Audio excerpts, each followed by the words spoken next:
Assalamualaikum warahmatullahi wabarakatuh. Salam sejahtera kepada rakan-rakan wartawan.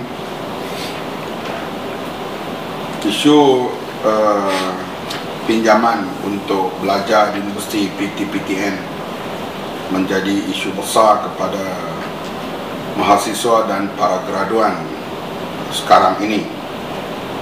Setiap mahasiswa yang mengambil pinjaman terpaksa membayar balik antara 10,000 hingga 30,000.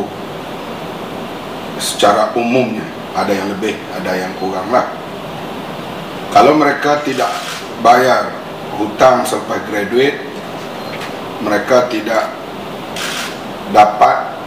dibenarkan menyambung pelajaran dalam atau luar negeri. Bahkan ada beberapa individu ditahan pasportnya.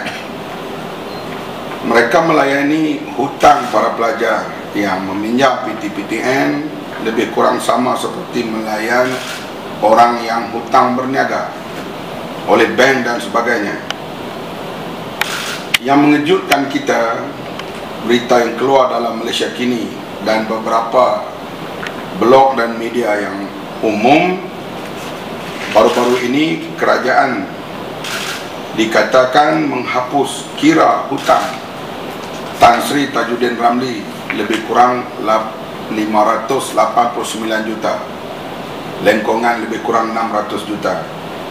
Mungkin ramai lagi ahli-ahli perniagaan, korporat, kroni-kroni, pemimpin UMNO Barisan Nasional yang dihapus kira hutang mereka.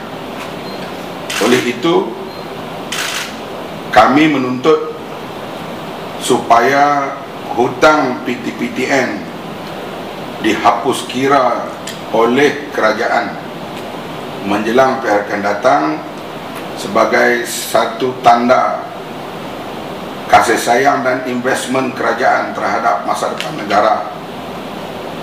Perlu dihapus kira memandangkan korporat yang diberi pinjaman mudah boleh dihapus kira. Kenapa pelajar yang belajar dan akan berkhidmat kepada kerajaan atau swasta, umumnya berkhidmat kepada negara, mereka dipaksakan untuk membayar hutang dengan begitu rakus dan kasar oleh pemerintah.